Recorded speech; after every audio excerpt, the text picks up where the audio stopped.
নবী করিম সাল্লাল্লাহু আলাইহি ওয়াসাল্লাম সুনানুত তিরমিজিতে ইমাম তিরমিজি রাহিমাহুল্লাহ হাদিস এনেছেন। ইমাম নুআইম ইবনে হাম্মাদ আল মারওয়াজি কিতাবুল ফিতান হাদিস এনেছেন। ইমাম ইবনে কাসির কিতাবুল ফিতান ওয়াল মালাহিম হাদিস এনেছেন।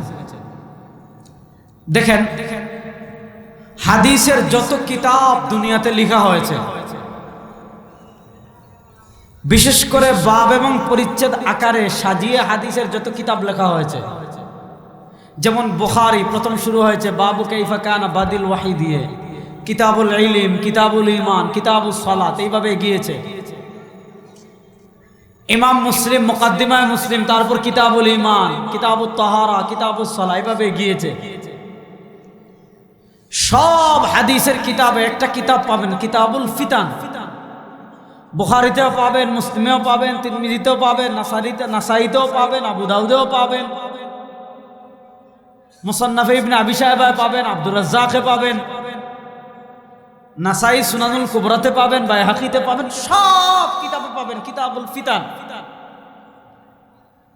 ফিতান মানে যে সকল পরিচ্ছেদে, যে সকল কিতাবে, যে সকল অধ্যায়ে কিয়ামতের আগে উম্মাহ যে ভয়াবহ ফিতনার সম্মুখীন হবে, কিয়ামতের আগে উম্মার উপর যে ভয়াবহ বিপর্যয় আসবে, যে ভয়াবহ ফিতনা আসবে, সেই ফিতনাগুলো ধরে ধরে চিহ্নিত করে নবী করিম সাল্লাল্লাহু আলাইহি ওয়াসাল্লাম যে সকল হাদিসে বর্ণনা করেছেন, সে সকল হাদিস যে সকল পরিচ্ছেদে জমা করা হয়েছে, সেই পরিচ্ছেদকে নামকরণ করা হয় কিতাবুল ঈমান, কিতাবুল ফিতান বলে। এখানে আমি একটা আকীদা আগে ক্লিয়ার করি, তাহলে পরে আলোচনা বোঝা সহজ হবে। রাসূলুল্লাহ সাল্লাল্লাহু আলাইহি ওয়াসাল্লাম আমাদেরকে আহওয়ালুল কিয়ামা, কিয়ামতের অবস্থা বর্ণনা করেছেন হাদিসে। রাসূলুল্লাহ সাল্লাল্লাহু আলাইহি ওয়াসাল্লাম আমাদেরকে কিয়ামতের আগে উম্মাহ কি কি ভয়াবহ ফিতনার সম্মুখীন হবে সেগুলো আমাদের বর্ণনা করেছেন। খুব মনোযোগ। নবী করিম সাল্লাল্লাহু আলাইহি ওয়াসাল্লাম আমাদেরকে অদৃশ্যের যে খবরগুলো দিয়েছেন, এগুলো বিল ওয়াসিতা, তিনি ওয়াহির মাধ্যমে জানিয়েছেন, বিজাত না। বিজাত সব গায়বের মালিক একমাত্র আল্লাহ। আল্লাহ ছাড়া আর কেউ গায়বের খবর জানে না। আল্লাহ বলেন, হাবিব আপনি বলেন, কুল লা আমলিকু লিনাফসি নাফআন ওয়ালা দাররান ইল্লা মা শাআল্লাহ লাউ কুনতু আ'লামুল গায়ব লাস্তাকসারতু মিনাল খায়র। আর অনেক আয়াত আছে, আর অসংখ্য আয়াত আছে, অসংখ্য ঘটনা আছে। দেখেন, নবী করিম সাল্লাল্লাহু আলাইহি ওয়াসাল্লাম যে অদৃশ্যের খবরগুলো আমাদেরকে দিয়েছেন, ওগুলো বিজাত না। তিনি নিজে নিজে গায়েবের খবর জানতেন না, তাকে আল্লাহ জিবরিলের মাধ্যমে জানিয়েছেন। এজন্য তিনি আমাদেরকে জানিয়েছেন। তিনি কতটুকু জানতেন, যতটুকু আল্লাহ তাকে জানিয়েছেন। যতটুকু আল্লাহ তাকে জানান নাই, ততটুকু জানার জন্য তিনি ওহীর অপেক্ষা করা লাগতো। এজন্য কাফেররা যখন তাকে যুলকারনাইন বাচ্চা সম্পর্কে জিজ্ঞাসা করেছিল, কাফেররা যখন তাকে ইয়াজুজ মাহাজুজ সম্পর্কে জিজ্ঞাসা করেছিল, কাফেররা তখন তাকে যখন রূহ সম্পর্কে জিজ্ঞাসা করেছিল, হাবিব কিবরিয়া আলাইহিস সালাম বলেছিলেন জবাব দিব আগামীকাল ইনশাআল্লাহ। বলেন নাই, একদিন, 2 দিন, 4 দিন, 5 দিন, অনেক দিন পর ওহী আসলো, লা তাকুলান্না লিশাইইন ইন্নী ফাইলুন যালিকা গাদান ইল্লা ইয়াশা আল্লাহ। এরপর আল্লাহ ওহী নাযিল করেছিলেন, হাবিব ইয়াসআলুনাকা আন যিল কারনাইন, হাবিব ইয়াসআলুনাকা আনির রূহ, হাবিব তারা আপনাকে রূহ সম্পর্কে জিজ্ঞেস করবে, হাবিব তারা আপনাকে যুলকারনাইন সম্পর্কে জিজ্ঞেস করবে, হাবিব তারা আপনাকে আসহাবে কাফ সম্পর্কে জিজ্ঞেস করবে। বুঝা গেল, নবী করিম সাল্লাল্লাহু আলাইহি ওয়াসাল্লাম গায়বের যে খবরগুলো আমাদেরকে দিয়েছেন, এগুলো বিল ওয়াসিতা, জিবরিলের মাধ্যমে, অথবা রুইয়া সাদিকা, সত্য স্বপ্নের মাধ্যমে, অথবা অন্তরে ইলকা করার মাধ্যমে আল্লাহ তাকে জানিয়েছেন। আল্লাহর একক গুণ হলো আলিমুল গায়ব। সব গায়বের খবর একমাত্র জানেন আল্লাহ। সরওয়ারে কায়নাত দুনিয়া থেকে বিদায় করার আগে, বিদায় নেওয়ার আগে আমাদেরকে ওসিয়ত করে গিয়েছেন, আমার উম্মত শুনো, লা তুতুরুনি কামা আতরাতিল ইয়াহুদু ওয়ান নাসারা। ও আমার উম্মত শুনো, লা তুতুরুনি, আমারে নিয়ে বাড়াবাড়ি করিস না, আমারে নিয়ে আবেগ দেখাস না। কেমন আবেগ দেখাস না, কেমন বাড়াবাড়ি করিস না। হাবিবে কিবরিয়া বলেন, কামা আতরাতিল ইয়াহুদু ওয়ান নাসারা, যেমন বাড়াবাড়ি করেছে ইয়াহুদরা, যেমন বাড়াবাড়ি করেছে নাসারারা। আমি সে আলোচনায় যাচ্ছি না, আজকে আমার আলোচনার টপিক না। ইজালাতুর গায়ব আন ইলমিল গায়ব, আল্লামা সরফরাজ খান সফদর রাহিমাহুল্লাহ শানদার রিসালা আছে, যারা উলামায়ে কেরাম আছেন, মাদ্রাসার তালিবুল ইলম আছেন, ইজালাতুর রাইব সংগ্রহ করবেন, এই মাসআলার চুলচেরা বিশ্লেষণ পেয়ে যাবেন। নবী করিম সাল্লাল্লাহু আলাইহি ওয়াসাল্লামের মহব্বতের নামে, নবী করিম ইসলামের আজমতের নামে যারা কোরআন সুন্নাহ বিবর্জিত আকীদা লালন করবে, এরা ভণ্ড ছাড়া কিছু না, এরা ভণ্ড ছাড়া কিছু। তো নবী করিম সাল্লাল্লাহু আলাইহি ওয়াসাল্লাম ফিতান সংক্রান্ত একটা হাদিস, ভয়ঙ্কর হাদিস বলেছেন। নবী করিম সাল্লাল্লাহু আলাইহি ওয়াসাল্লাম বলেন, আমার উম্মতেরা শুনো, সায়াতি আলান নাসি জামানুন, আমার উম্মার উপর এমন একটা সময় আসবে, আমার উম্মার উপর এমন একটা কাল আসবে, আমার উম্মার উপর এমন একটা যুগ আসবে। নবী করিম সাল্লাল্লাহু আলাইহি ওয়াসাল্লাম বলেন, ইউশিল ফিতনা কাকিতাইল লাইলি, আমার উম্মাকে ওই সময় ফিতনা ঘিরে নেবে রাতের অন্ধকারের মতো। এখন রাত হয়েছে, আপনি কক্সবাজার সমুদ্র সৈকত অন্ধকার, এখন রাত হয়েছে সেন্ট মার্টিন অন্ধকার, এখন রাত হয়েছে সিলেট অন্ধকার, এখন রাত হয়েছে ঢাকা রাজধানী অন্ধকার, বসুন্ধরা অন্ধকার, সংসদ অন্ধকার, যমুনা ফিউচার পার্ক অন্ধকার। রাত যখন হয় সব কিছু অন্ধকার হয়ে যায়, এমন কোনো এলাকা থাকে না অন্ধকার হয় না, এমন কোনো পাহাড় থাকে না অন্ধকার হয় না, এমন কোনো ঘর থাকে না অন্ধকার হয় না, এমন কোনো জনবসতি থাকে না অন্ধকার হয় না, এমন কোনো শহর থাকে না অন্ধকার হয় না। নবী করিম সাল্লাল্লাহু আলাইহি ওয়াসাল্লাম বলেন, আমার উম্মতেরা শোনো, রাত যেমন পুরো এলাকা ঘিরে অন্ধকার নিয়ে আসে, আমার উম্মার উপর এমন একটা সময় আসবে, আমার উম্মার উপর এমন একটা কাল আসবে, আমার উম্মার উপর এমন একটা যুগ আসবে, ইউশিল ফিতনা কাকিতাইল লাইলি, অন্ধকার ঘন কুচকুচে কালো রাতের মতো আমার উম্মাকে ফিতনা অন্ধকারের মতো ঘিরে নিবে। আর আমার উম্মাকে যখন রাতের অন্ধকারের মতো ফিতনা ঘিরে নিবে, এই উম্মার অবস্থা কেমন হবে? হাবিবে কিবরিয়া আলাইহিস সালাম বলেন, এই উম্মার অবস্থা হবে, ইউসবিহুর রাজুল ফিহা মুমিনা ওয়া ইউমসি কাফিরা ওয়া ইউমসি মুমিনা ওয়া ইউসবিহু কাফিরা। আমার উম্মার একজন সদস্য সকালে মুসলমান থাকবে, বিকেলে কাফের হয়ে যাবে, বিকেলে মুসলমান থাকবে, সন্ধ্যা পেরিয়ে পরের দিন সকাল হওয়ার আগে সে কাফের হয়ে যাবে। অর্থাৎ এই উম্মার কাছে তখন দুনিয়ার টাকার দাম হবে, পয়সার দাম হবে, নেতার দাম হবে, নেতার পা চামচামি করার দাম থাকবে, একটা লালচার দাম থাকবে, একটা 500 টাকার নোটের দাম থাকবে, একটা 500 টাকার নোটের কারণে ইমান বিক্রি করবে, একটা লালচার কারণে ইমান বিক্রি করবে, নেতার পা চেটে ইমান বিক্রি করবে, নেতার পা চেটে ইসলাম বিক্রি করে দিবে, নবীর আদর্শ বিক্রি করে দিবে, নবীর দিন বিক্রি করে দিবে, নবীর তাহজিব বিক্রি করে দিবে, সরওয়ারে কায়নাত আলাইহিস সালামের তামাদ্দুন বিক্রি করে দিবে। এই উম্মার কাছে নেতার দাম থাকবে, চামচামের দাম থাকবে, পদের দাম থাকবে, লিডারের দাম থাকবে, টাকার দাম থাকবে, পয়সার দাম থাকবে, দুনিয়ার সবকিছুর দাম থাকবে। এই উম্মার কাছে ইমানের দাম থাকবে না, এই উম্মার কাছে ইমানের দাম থাকবে না। তো নবী করিম সাল্লাল্লাহু আলাইহি ওয়াসাল্লাম বলেছেন, আমার উম্মার উপর এমন একটা সময় আসবে, সকালে মুসলমান, বিকেলে কাফের, বিকেলে মুসলমান, আবার সকালে কাফের। বর্তমান বাংলাদেশে এমন এমন কিছু সংগঠন আছে, যেই সংগঠনের মৌলিক আকীদার থিম লালন করলে, ওই যে নবী করিম সাল্লাল্লাহু আলাইহি ওয়াসাল্লাম বলেছেন না, সকালে মুসলমান, বিকেলে কাফের, বিকেলে মুসলমান, সকালে কাফের, এই ধরনের একটা দল যারা হলো আহমদিয়া কাফের জামাত। আমি এসার আগে শুনেছি আমার ভাই মুফতি রিজওয়ান রফিক এ বিষয়ে সংক্ষিপ্ত আলোচনা করেছেন, সেদিকে আমি যাচ্ছি না।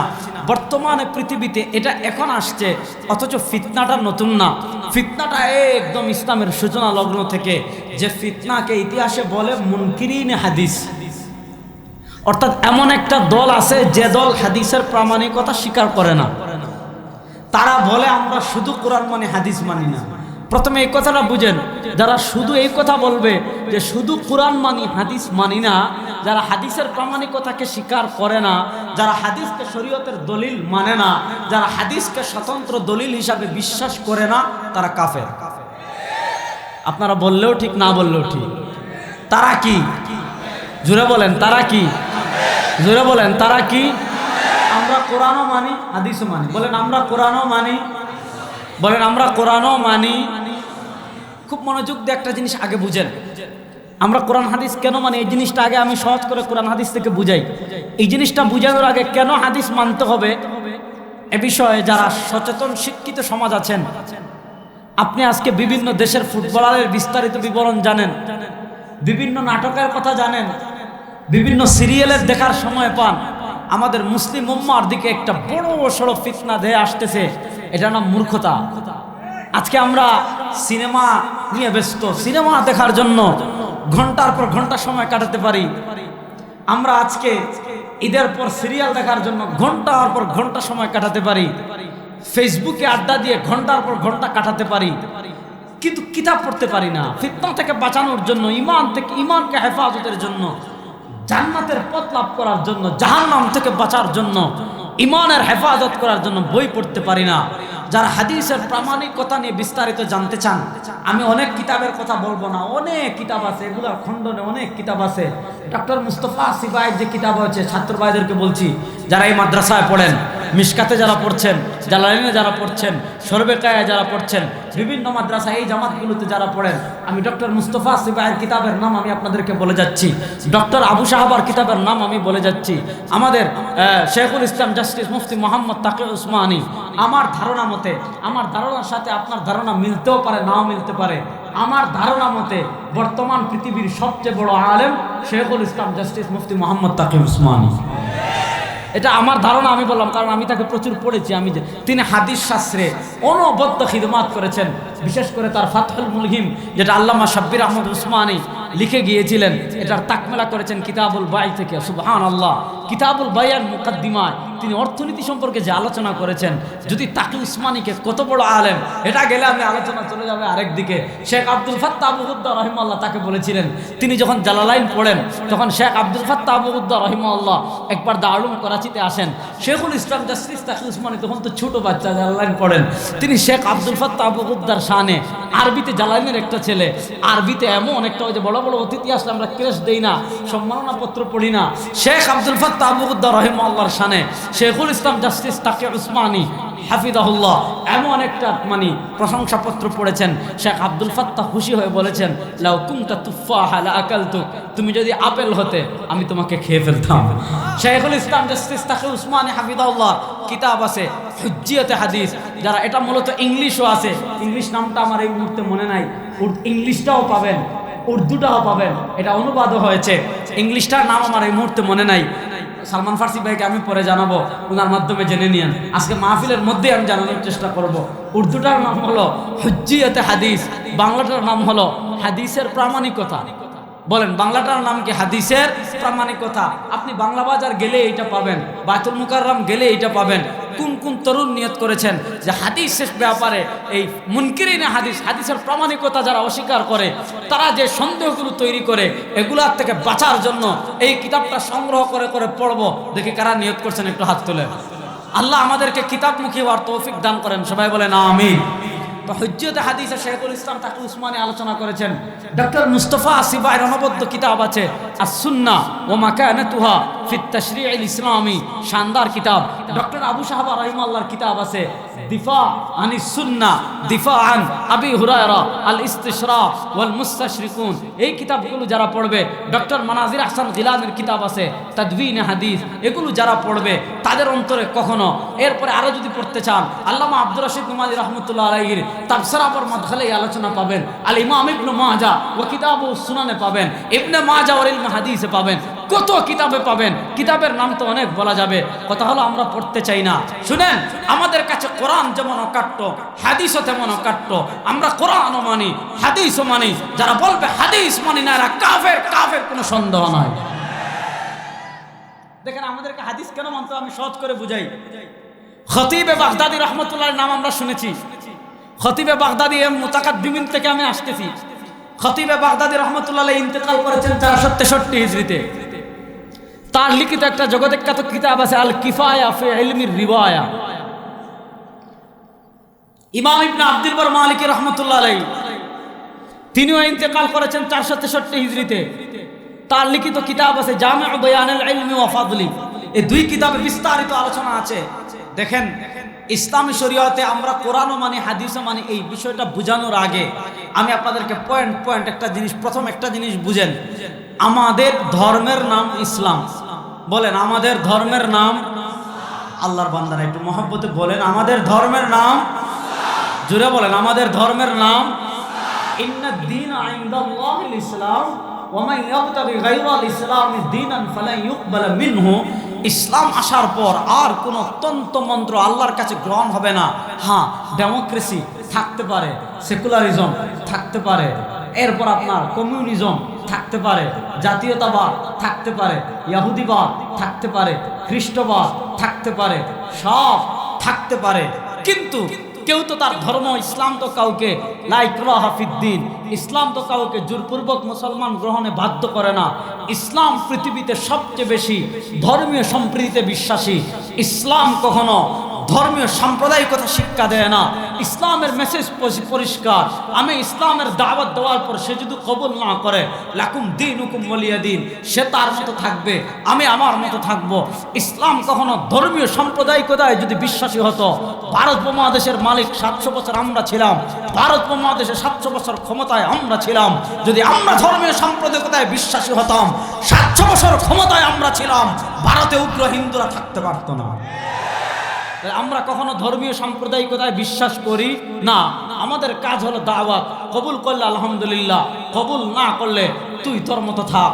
হ্যাঁ, যদি কখনো আমাদের হাতে ক্ষমতা আসে, কখনো যদি আমরা আগের মতো আবার শক্তিশালী হয়, তখন ইলাউ কালিমাতিল্লাহর জন্য আবার জিহাদে ইসলামের সুযোগ হলে পৃথিবীতে আল্লাহর জমিনে আল্লাহর দ্বীন প্রতিষ্ঠা করার জন্য আবার বিপ্লব হবে ইনশাআল্লাহ, আবার হবে ইনশাআল্লাহ। ইন্নাদ দীন ইনদাল্লাহিল ইসলাম, আল্লাহর নিকট একমাত্র জীবন বিধানের নাম, বলেন আল্লাহর নিকট একমাত্র জীবন বিধানের নাম ইসলাম। ইসলাম আসার পর আর কোন তন্ত্র মন্ত্র চলবে, এই চলবে না মানে তারা থাকবে না এমন না, এই চলবে না মানে তারা থাকবে, তারা তাদের মতো, আমরা আমাদের মতো। যেমন আমি একটা কথা বলি, বাংলাদেশে আমরা বলি কাদিয়ানীরা কাফের, প্রসঙ্গটা বুঝেন। বাংলাদেশে আমরা বলি কাদিয়ানীরা, না রাস্তে বলেন কাদিয়ানীরা, কাদিয়ানীরা, কাদিয়ানীরা, কাদিয়ানীদেরকে যারা কাফের মানবে না তারাও, কাদিয়ানীদেরকে যারা কাফের মানবে না তারাও, কাদিয়ানীদের পক্ষে যারা টিভি টক শোতে দালালি করবে তারাও কাফের, কাদিয়ানীদের পক্ষে যারা সংসদে দালালি করবে তারাও কাফের। কোনো সন্দেহ নাই, বাংলাদেশে যারা কাদিয়ানীদেরকে কাফের মানবে না তারাও কাফের, কাফের, কাফের। এতে কোনো সন্দেহ।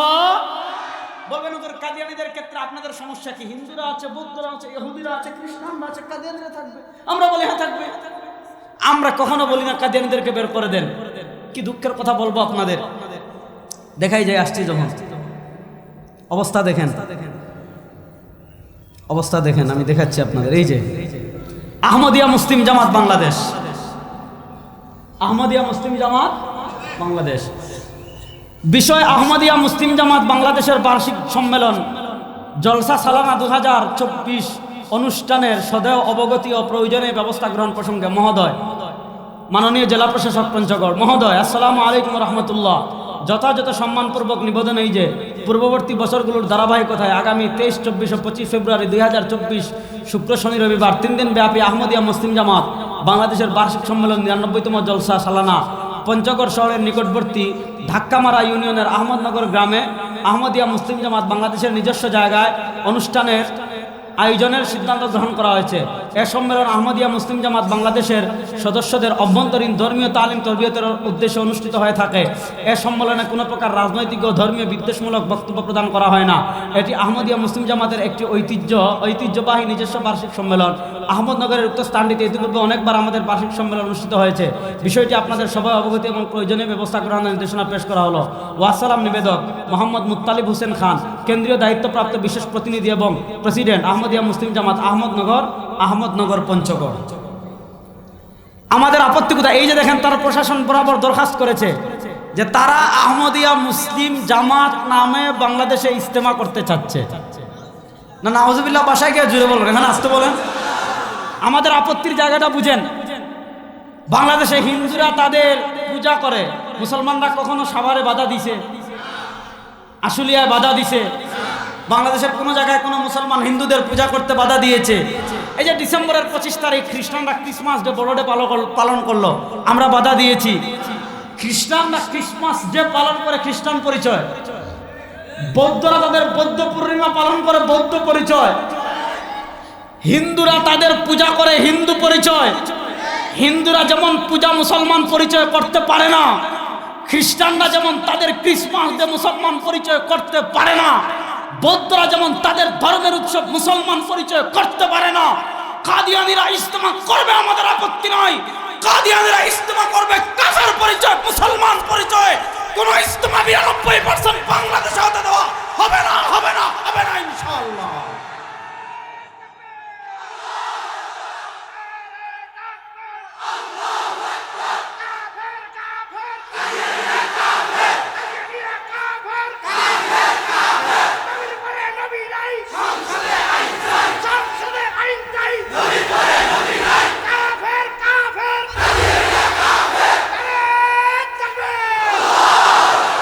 দেখেন আপনাদের এই এলাকার নাম কি?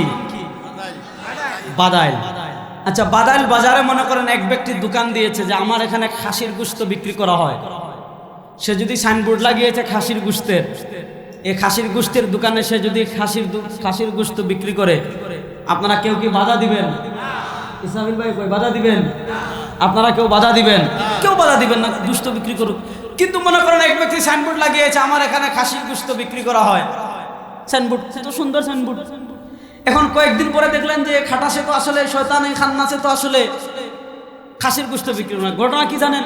রাত্রে যখন প্রচন্ড বেগে হাইওয়ে দিয়ে উত্তরবঙ্গের গাড়িগুলো দৌড়ায়, গাড়ির সাথে ধাক্কা লেগে কুকুর মারা যায়, শিয়াল মারা যায়, সেই শিয়াল আর খাসির গোশতগুলো এনে, এই শিয়াল আর কুত্তার গোশতগুলো এনে খাসির গোশত বলে যদি কেউ বিক্রি করে, তারে আপনার আগে আসসালামু আলাইকুম বলে দুলাভাই ডাকবেন। তার নামে মামলা হবে কি হবে না?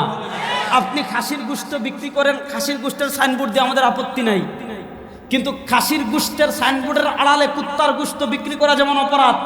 কাদিয়ানীরা ইজতেমা করো, কাদিয়ানী পরিচয় আমাদের আপত্তি নাই। পৃথিবীতে এখন রাত যেমন সত্য, তার থেকে বড় সত্য কাদিয়ানীরা কাফের। তার থেকে আরো কাদিয়ানীরা কাফের শুধু এক কারণ না, রেজওয়ান রফিক একটা দেখিয়েছেন। কাদিয়ানীরা কাফের হওয়ার মোট কারণ হলো 49টা। কয়টা? মুফতি শফি রহমতুল্লাহ জাওয়াহিরুল ফিকহ তালেবুল ইলমরা পড়বেন। জাওয়াহিরুল ফিকহের প্রথম খণ্ডে দাওয়ী মির্জা একটা ছোট্ট রিসালা পাবেন। আমি ইসরাফিল ভাইকে বলেছি যে মাদ্রাসা ইনশাআল্লাহ একটা সমৃদ্ধ লাইব্রেরি করবেন ইনশাআল্লাহ, কারণ একজন আলেমের হাতিয়ার হলো কিতাব। একজন আলেমের হাতিয়ারের নাম কি? তাহলে এখন কাদিয়ানীরা ইজতেমা করতে না, ইজতেমা দ্বারা যাইতে তা করো। এই মুসলিম আহমদিয়া মুসলিম জামাত দেখেন, এই যে দেখেন আমি আপনাদেরকে একটা জিনিস বুঝাই। এই যে আমার ভাইরা এত ক্যামেরা লাগিয়েছে, মনে করেন এখানে কারো ক্যামেরার নাম ক্যানন, বেশিরভাগ ক্যামেরার নাম দেখছি ক্যানন। আচ্ছা, ওই যে আরেকটা ক্যামেরার নাম সোনি। এই যে কেউ মোবাইল লাগিয়েছে আইফোন, কেউ মোবাইল লাগিয়েছে স্যামসাং, কেউ মোবাইল লাগিয়েছে ভিভো। এখন আপনি মনে করেন আসলে একটা গার্মেন্টসে একটা মোবাইল বানিয়েছেন, একটা ক্যামেরা বানিয়েছেন, এই ক্যামেরা বানিয়ে এটার নাম ক্যানন দিতে পারবেন না? কারণ এই ক্যানন নামটা, এই লোগোটা, এটা ট্রেড লাইসেন্স করা। যদি আপনি ওই নামটা ব্যবহার করেন, মামলা খাবেন কি খাবেন না? আপনি একটা জুতা বানিয়ে অ্যাপেক্স নাম দিতে পারবেন, বাটা নাম দিতে পারবেন, কারণ এই নামটা ট্রেড লাইসেন্স করা। ঠিক তেমনি ভাবে মুসলমান নামটা ট্রেড লাইসেন্স কোন কাফেরের জন্য না। মিল্লাতে আবিকুম ইব্রাহিম হুয়া সাম্মাকুমুল মুসলিমিন, এই ট্রেড লাইসেন্স, এই নামটা করা উম্মতে মুহাম্মদের জন্য। হিন্দুরা যেমন মুসলমান পরিচয় দিতে পারে না, বৌদ্ধরা যেমন মুসলমান পরিচয় দিতে পারে না, ইহুদিরা যেমন মুসলমান পরিচয় দিতে পারে না, খ্রিস্টানরা যেমন মুসলমান পরিচয় দিতে পারে না, ইহুদিদের থেকে আরো খারাপ, খ্রিস্টানদের থেকে আরো খারাপ, বৌদ্ধদের থেকে আরো খারাপ কাদিয়ানীরা মুসলমান পরিচয় এই দেশে তাদের ইজতেমা করতে দেওয়া হবে না ইনশাআল্লাহ। তা ফাইজদামি পেয়েছেন নাকি? এটা শাহজালালের পুণ্যভূমি, এটা শাহপরানের পুণ্যভূমি, এটা মোহাম্মদুল্লাহ হাফেজজির পুণ্যভূমি, এটা সৈয়দ ফজলুল করিমের পুণ্যভূমি, এটা আল্লাহ শাইখুল হাদিস আল্লামা আজিজুল হকের পুণ্যভূমি, এটা মুফতি আমিনের পুণ্যভূমি। ইনশাআল্লাহ রক্তের পণ্য বয়ে যাবে, কাদিয়ানীদেরকে ইজতেমা করতে দেওয়া হবে না, হবে না, হবে না ইনশাআল্লাহ।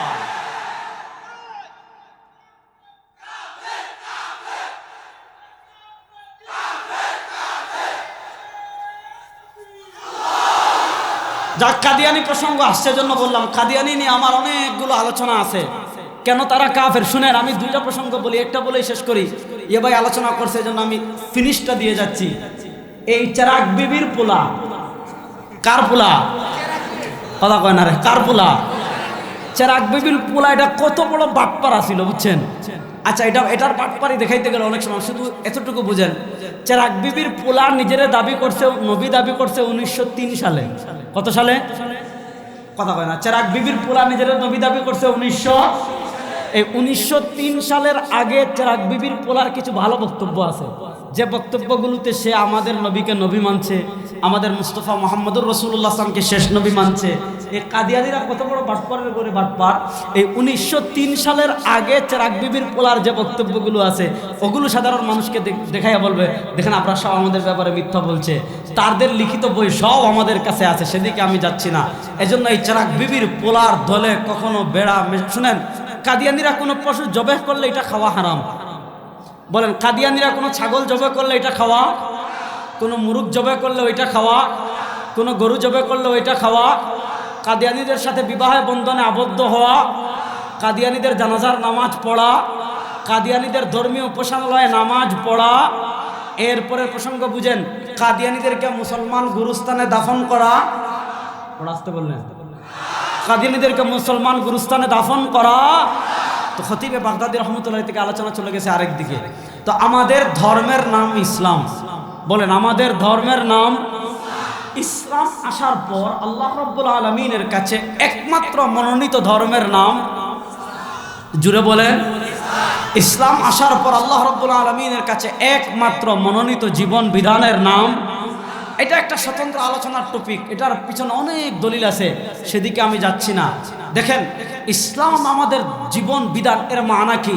আমাদের জীবনের ক্ষুদ্রাতি ক্ষুদ্র, একদম ছোট থেকে বড়, আমাদের জীবনের যাবতীয় যত বিষয়, যত সমস্যা, যত মাসআলা যা কিছু আছে, আমাদের টোটাল জীবনের যাবতীয় সব মাসআলার সমাধান ইসলামী শরীয়তে আছে না নাই? বড় আস্তে বললে, আমাদের টোটাল জীবনের যাবতীয় সকল বিষয়ের মাসআলার সমাধান ইসলামী শরীয়তে আছে না নাই? আমাদের ব্যক্তি জীবন কেমনে চলবে ইসলামে আছে না নাই? আর গাজীপুরের মুসলমান আর কথা বলে না। আমাদের পারিবারিক জীবন কেমনে চলবে ইসলামী শরীয়তে আছে না নাই? আমাদের অর্থনৈতিক ব্যবসায়িক জীবন কেমনে চলবে ইসলামী শরীয়তে আছে না নাই? আমাদের রাজনৈতিক জীবন কেমনে চলবে ইসলামী শরীয়তে আছে না নাই? এক কথায়, আমার জন্মের পর থেকে নিয়ে আমার মৃত্যু পর্যন্ত আমার টোটাল জীবনের যাবতীয় সব মাসআলার সমাধান ইসলামী শরীয়তে আছে না নাই? হ্যাঁ আছে, বিশ্বাস করেন কারা কারা? দেখে হাত তুলেন তো। আমাদের জীবনের যাবতীয় সকল মাসআলার সমাধান ইসলামী শরীয়তে আছে না নাই? জোরে বলেন, আছে না নাই? আছে না নাই? আমার হাত না, মানে যাবতীয় সমস্যার সমাধান পাবো 3 জায়গায়। বলেন কয় জায়গায়? সবাই মুখ খুলে বলেন কয় জায়গায়? বলেন 1 নম্বর কোরআন, বলেন 1 নম্বর, বলেন 1 নম্বর। 2 নম্বর বলেন সুন্নাহ, বলেন 2 নম্বর, বলেন 1 নম্বর, 2 নম্বর, 1 নম্বর, 2 নম্বর। 3 নম্বর ফিকহ, বলেন 3 নম্বর। আমরা যেটা বলি ফিকহ, বলেন 1 নম্বর, 2 নম্বর, 3 নম্বর। ফিকহ বলেন 3 নম্বর। আচ্ছা, ফিকহ না হলে ফিকহ বলেন, সহজে বলেন 1 নম্বর। সবাই বলেন 1 নম্বর, 2 নম্বর, 3 নম্বর ফিকহ। এই 3টা যদি আপনি বুঝেন, প্রথম 2টা বুঝলে আহলে কোরআন মুনকিরিন হাদিসদের অপতৎপরতা বুঝে যাবেন। আর তৃতীয়টা যদি বুঝেন, তাহলে লামাযহাবি নামক শয়তান ইসরায়েলের যে দালালগুলো আছে, ইসলামের উপর যখন কঠিন কোনো সময় চলে আসে, মুনাফিক কারা চিহ্নিত হয়ে যায়। মদিনা মিষ্টি লেবাসদারি মুনাফিক যেগুলো ছিল, নবীর সাথে খেজুর খায়, নবীর সাথে নামাজ পড়ে, হযরত আবু বকর ওমরের সাথে চলে, এদার মুনাফিকির চাদর অপসারিত হয়ে গিয়েছিল তাবুক যুদ্ধে। আল্লাহ ইয়াতাযিরুনা ইলাইকুম ইযা রাজাতুম ইলাইহিম কুল লা তা'তাযিরু লান নুমিনা লাকুম ক্বাদ নাব্বা'না আল্লাহু মিন আখবারিকুম বলে আল্লাহ মুনাফিকদের চাদর সরিয়ে দিয়েছেন। আমাদের মুসলিম সমাজে আলেম নামদারি ইসরায়েলের দালাল কারা, আলেম নামদারি তেল আবিবের দালাল কারা, আলেম নামদারি ইহুদি খ্রিস্টানের দালাল কারা। হামাস যখন ইসরায়েলের সাথে যুদ্ধ শুরু করেছে, মুসলমানদের ভিতর মুনাফিক বেঈমান যেগুলো আছে, এদের মুনাফিকের চাদর সরে এদের পরিচয় জাতির সামনে সুস্পষ্ট হয়ে গিয়েছে। এই গুমটা মৌলবীগুলো, এই গুমটাদারিগুলো খালি নামাজ হাদিসে আমিন জুড়ে বলা খুঁজে পায়। এই গুমটা মৌলবীগুলো হাদিসে শুধু বুকের উপর হাত বাঁধা খুঁজে পায়, এই গুমটা মৌলবীগুলো শুধু নামাজের চাকাইয়া দাঁড়ায় না খুঁজে পায়, কিন্তু ফিলিস্তিনের হামাসের মজলুম মুজাহিদদের পাশে দাঁড়ানোর কথা যারা কোরআনে পায় না, হাদিসে পায় না, এদের থেকে বড় মুনাফিক, এদের থেকে বড় শয়তান আল্লাহর জমিনে আর কেউ না। আমাদের এক ভাই আছেন আবু তোহা আদনান, উনি শুধু কথা এতটুকু বলেছিলেন যে যেই আকীদা তোমাকে মজলুম মুজাহিদদের পাশে দাঁড়াতে সহযোগিতা করে না, যেই আকীদা তোমাকে হামাসের পাশে দাঁড়াতে উদ্বুদ্ধ করে না, যেই আকীদা তোমাকে তেল আবিবের পাশে দাঁড়াতে সহযোগিতা করে, ওই আকীদার উপর আমরা থুথু মারি। সেই কথা বলার পর যাদের গায়ে অ্যালার্জি, কাটা গায়ে লবণ দিলে যেভাবে জ্বলে, যাদের গায়ে জ্বলতেছে, বুঝবেন এদের ইসলাম মেড ইন মদিনা না, এটা হলো মেড ইন তেল আবিব। এরা ইহুদি খ্রিস্টানের দালাল, এরা ইহুদি খ্রিস্টানের। আমি সব জায়গায় বলছি এই বছর, শুনেন মুসলমান, যে হামাস যে রকেটগুলো মারে গাজা থেকে, পৃথিবীর সবচেয়ে বড় কারাগারের নাম গাজা। আপনাদের গাজীপুরে একটা কারাগার আছে, কাশিমপুর আছে না? তো কাশিমপুর তো একটা জায়গা, একটা নির্দিষ্ট কারাগার। গাজা পুরা এলাকাটাই কারাগার, পুরা গাজাকে কারাগার বানিয়ে রেখেছে ইসরায়েল। সারা এই গাজার চারপাশে আপনি অবাক হয়ে যাবেন, গাজার চতুর্পাশে মনে করেন এই যে এইটা হলো গাজা, গাজার চতুর্পাশে আরব মামালিক, মিশর, ইয়ামান, বাহরাইন, কুয়েত, কাতার, সৌদি, ইরাক, সব হলো গাজার চারপাশে। এই চারপাশে মুসলমান সমাজ, মুসলমান রাষ্ট্র, চারপাশে ওই মুসলমান রাষ্ট্রের মধ্য থেকে আজকে গাজায় কি পরিমাণ আগ্রাসন চালানো হচ্ছে। একদিকে গাজায় আগ্রাসন চালানো হচ্ছে, আর আরব মামালিকের বাচ্চারা ইসরায়েলের পা চাটতেছে। আরব মামালিকের বাচ্চারা কার পা চাটছে? ইসরায়েলের পা চাটতেছে। তো হামাস দেখিয়ে দিয়েছে, যার সাথে আল্লাহ আছেন, দুনিয়ার কোনো পরাশক্তি তাদের পরাজিত করতে পারে। আজকে 107 নম্বর দিন, সমস্ত আরব রাষ্ট্র জোট হয়ে 6 দিন টিকতে পারে নাই। ইতিহাস জানেন? সমস্ত আরব মামালিক ঐক্যবদ্ধ হয়ে 6 দিন টিকতে পারে নাই। সেখানে হামাসের কিছু মুজাহিদ 1 দিন 2 দিন না, আজকে তুফান আল আকসা যেদিন 100 দিন পূর্ণ হয়েছিল, যুবক ভাইরা আমি আপনাদেরকে বলি, তোমরা আজকে কাকে সেলিব্রিটি বানাও? যে একটা জুড়ে ছক্কা মারতে পারে, একটা ফুটবলে লাত্তি মারতে পারে, বিসমিল্লাহির রহমানির রহিমটা শুদ্ধ করে পড়তে পারে না, কই বিসমিল্লাহির রহিম, কই বিসমিল্লাহির রহিম। এই ধরনের অবার্চিন মূর্খ যেগুলো আছে, এগুলোকে তোমরা সেলিব্রিটি মানো না। মুসলমানদের বাচ্চাদের সেলিব্রিটি হবে হামাসের আবু উবায়দা। আবু উবায়দার এক একটা বক্তব্য ওয়াশিংটনে আগুন লাগিয়ে দেয়। আবু উবায়দার এক একটা বক্তব্য পুরো ইসরায়েলের ভিত কাঁপিয়ে দেয়। ও মুসলমান, আপনাদের কাছে বলি, আপনার ছেলে সন্তানদেরকে কোনো প্লেয়ারকে চিনাবেন না, কোনো নর্তকীদেরকে চিনাবেন না, কোনো বেশ্যাদেরকে চিনাবেন না।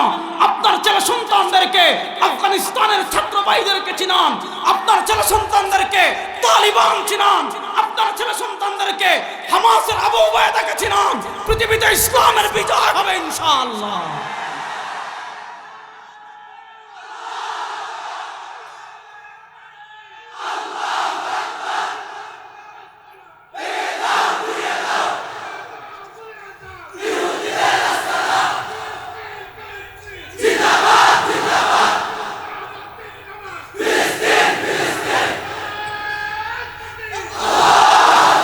কি চিন্তা করেন, আপনি চিন্তা করে দেখেন, তুফান আল আকসার 100 দিন যেদিন পূর্ণ হয়েছিল, সেদিন আবু উবায়দা বার্তা দিয়েছেন 100 দিন পূর্ণ হয়েছে, প্রয়োজনে 1000 দিন পূর্ণ হবে।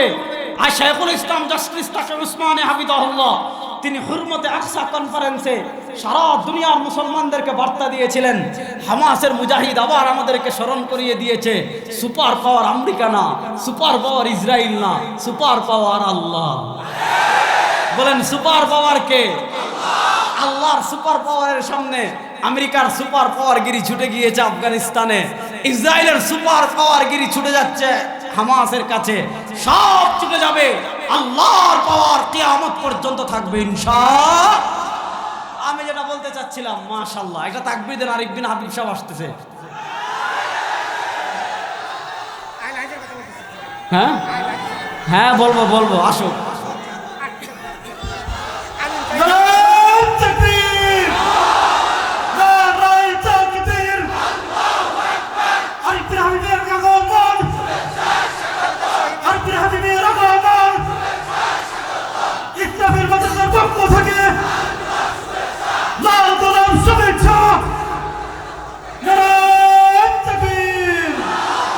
মাশাআল্লাহ, আমার কলিজার মানুষ, শুধু আমার না, আমাদের বাংলাদেশের আপামর তাওহীদি জনতার হৃদয়ের স্পন্দন ইনশাআল্লাহ।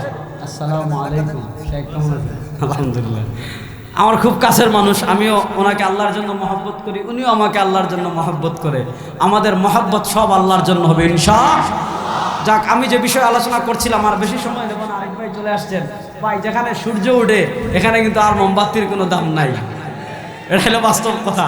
এজন্য আমি আর সময় নষ্ট করব না, আমি মৌলিক টপিকে তো আর গেলাম না, সময় কম। এজন্য আমি যে জিনিসটা আপনাদেরকে বলবো, ওই যে ফিতনা আমাদের দিকে ধেয়ে আসছে, আপনার ছেলেদেরকে আবু উবায়দাকে চিনাবেন ইনশাআল্লাহ, চিনাবেন তো ইনশাআল্লাহ।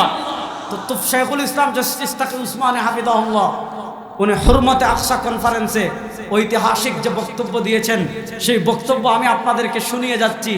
সেই বক্তব্যে শেখুল ইসলাম তাকি উসমানে হাফিজাহুল্লাহ বলেছেন, হামাসের মুজাহিদরা আবার সারা দুনিয়ার মুসলমানদেরকে এক প্ল্যাটফর্মে নিয়ে আসছে, আবার মুসলমানদেরকে এই স্বপ্ন দেখাচ্ছে ইসরায়েল পৃথিবীর পরাশক্তি না, তাদের মুসাদ দুনিয়ার সবচেয়ে শক্তিশালী গোয়েন্দা না। মুসলমান যদি আবার ঐক্যবদ্ধ হয়ে যায়, আর ইসরায়েল আমেরিকা খড়কুটার ন্যায় ভেসে যাবে ইনশাআল্লাহ, ইনশাআল্লাহ ভেসে যাবে ইনশাআল্লাহ। এই জন্য শেখুল ইসলাম জাস্টিস তাকি উসমানে হাফিজাহুল্লাহ গত পরশু আবার বক্তব্য দিয়েছেন, এখন উমরা করার চেয়ে, নফল উমরা করার চেয়ে এই উমরার টাকাটা হামাসের মুজাহিদদেরকে দিয়ে দেওয়া বেশি জরুরি। এই জন্য দেখেন, এই ইস্যুতে বলেছিলাম, তাবুক যুদ্ধের সময় মদিনার মুনাফিকরা চিহ্নিত হয়ে গিয়েছিল। হামাসের মুজাহিদরা আজকে তুফান আল আকসার 107 নম্বর দিন চলে, অথবা 106 নম্বর দিন চলে। ওই সময় আপনারা দেখেন কারা হামাসের পক্ষে কথা বলে, কারা মুজাহিদদের পক্ষে কথা বলে, কারা বায়তুল মাকদিসের পক্ষে কথা বলে, আর কারা তেল আবিবের পক্ষে কথা বলে, কারা ইহুদিদের পক্ষে কথা বলে, কারা ইসরায়েলের পক্ষে কথা বলে। আমার মতো টুপি পরে, আমার মাথায় তো শুধু টুপি আর কিছু নাই, মাওলানা আরিফ বিন হাবিব সাহেবের মাথায় শুধু টুপি আর কিছু নাই। দেখবেন টুপির উপর ঘুমটা দিয়েছে, ঘুমটার উপর আবার বেড়ি দিয়েছে, বেড়ি দিয়ে হামাসের আকীদা। এদের মানে এদের সমস্যা কি জানেন? যেখানে মুসলমানরা বিজয়ী হবে, এদের ফতোয়ার তীর আলেমদের দিকে যাবে। আফগানিস্তানে 20 বছর আমেরিকা আগ্রাসন চালালো, একটা ফতোয়া আমেরিকার বিরুদ্ধে দেয় না। যেই না তালিবান ক্ষমতায় আসলো, এদের ফতোয়ার মোড় ঘুরে গিয়েছে তালেবানের দিকে। মিশরে কি না জুলুম করলো শহীদ মুর্শি রাহিমাহুল্লাহর উপর, জালেম সিসির বিরুদ্ধে একটা ফতোয়া দেয় না। যেই না শহীদ মুর্শি রাহিমাহুল্লাহ ক্ষমতায় আসছেন, এদের ফতোয়ার নল ঘুরে গিয়েছে শহীদ মুর্শির দিকে, হামাসের দিকে। দেখেন পৃথিবীর সবচেয়ে বড় কারাগার, কি অত্যাচার করেছে, কি অবর্ণনীয় অত্যাচার। 80 বছর, 85 বছর, 75 বছর থেকে চলছে, সেই ইতিহাস আমরা কম বেশি জানি। একটা ফতোয়া ইসরায়েলের বিরুদ্ধে নাই। যে হামাস তুফান আল আকসা শুরু করেছে, অথচ তুফান আল আকসা কোন সময় শুরু করেছে? যখন এমবিএস কূটনৈতিক সম্পর্ক ইসরায়েলের সাথে একেবারে স্বাভাবিক করে ফেলছিল, ইসরায়েলের প্রতিনিধিরা আরব ঘুরে আসছে, যখন সম্পর্কটা একদম স্বাভাবিক হয়ে যাচ্ছে, তখন হামাস তুফান আল আকসা শুরু করেছে। যেই খালি তুফান আল আকসা শুরু হয়েছে, এদের ফতোয়ার তীর ঘুরে গিয়েছে হামাসের বিরুদ্ধে, এদের ফতোয়ার তীর এখন ইসরায়েলের পক্ষে। একজনও বলে দিয়েছে ইহুদিরা মূর্তি পূজা করে না, ইহুদিরা শিরিক করে না। তাদের একজন আছে না, আবু বকর জাকারিয়া, সে বলেই দিয়েছে লজ্জা শরমের মাথা খেয়ে আমি বলেছি ওইটা হয় পাগল না হয় ছাগল। শুধু ছাগল না, উলাইকা কাল আনআম বালহুম আযাল, এটা ছাগলের চারও খারাপ, ছাগলের চারও খারাপ। শুনেন, আমি আপনাদেরকে বলে যাই, গাজীপুরের মুসলমান, ইমানকে এত সস্তা বিকাইয়েন না। গত 4-5 সপ্তাহ আগে শুনেন, ঘটনা শুনেন, গত 2 মাস আগে হালাবের এক মসজিদে জুমার খুতবায় বসে এক তেল আবিবের দালাল জুমার খুতবায় বসে হামাসের বিপক্ষে কথা বলতেছে আর ইসরায়েলের পক্ষে দালালি করতেছে। মসজিদের মুসল্লিরা উত্তম মাধ্যম দিয়ে পিটিয়ে লুঙ্গি মুঙ্গি খুলে শরীরের চামড়া ছিল্লা একদম বাইর করে দিছে। গাজীপুরের কোনো ওয়াজ মাহফিলে বসে, মসজিদের পবিত্র মিম্বরে বসে কোন দালাল যদি হামাসের বিরোধিতা করে আর ইসরায়েলের দালালি করে, পিটিয়ে লুঙ্গি খুলে মসজিদ থেকে বের করে দিবে। এ সমস্ত দালালদের জায়গা বাংলাদেশে হবে। সুতরাং হামাসের মজলুম মুসলমানের পক্ষে আমরা থাকবো তো ইনশাআল্লাহ। ইনশাআল্লাহ অতি শীঘ্রই ঘোষণা আসবে। বাংলাদেশে হুরমতে আকসা কনফারেন্স হয়েছে, সামনে ইনশাআল্লাহ বাংলাদেশের সব ঘরানার, আমরা যেই দলের হই না কেন, যেই মতাদর্শের হই না কেন, গত 3-4 দিন আগে আমেরিকার নিউ ইয়র্কে হয়েছে, ওয়াশিংটনে হয়েছে, ইনশাআল্লাহ বাংলাদেশের সব ঘরানার আলেমদের যৌথ উদ্যোগে এমন একটা উদ্যোগ নেওয়া হবে, সারা বাংলাদেশ থেকে লক্ষ লক্ষ মুসলমান এক জায়গায় হয়ে হামাসের পক্ষে আমাদের সমর্থন জানাবো ইনশাআল্লাহ। যখন ঘোষণা আসবে সবাই শরীক হবেন তো ইনশাআল্লাহ, সবাই শরীক হবেন তো ইনশাআল্লাহ। সবার শরীক হওয়ার নিয়ত আছে তো ইনশাআল্লাহ? আল্লাহ আমাদের ভাই আরিফ বিন হাবিব সহ সবাইকে শরীক হওয়ার তৌফিক দান করেন। আমিন। এখানে শেষ করলাম। ইন আসাবতু ফামিনাল্লাহ ওয়া ইন আখতাতু ফামিন্নি ওয়া মিনাশ শাইতান। সুবহানাকাল্লাহুম্মা বিহামদিকা আশহাদু আল্লা ইলাহা ইল্লা আনতা আস্তাগফিরুকা ওয়া আতুবু ইলাইক। আসসালামু আলাইকুম ওয়া রাহমাতুল্লাহি ওয়া বারাকাতুহু।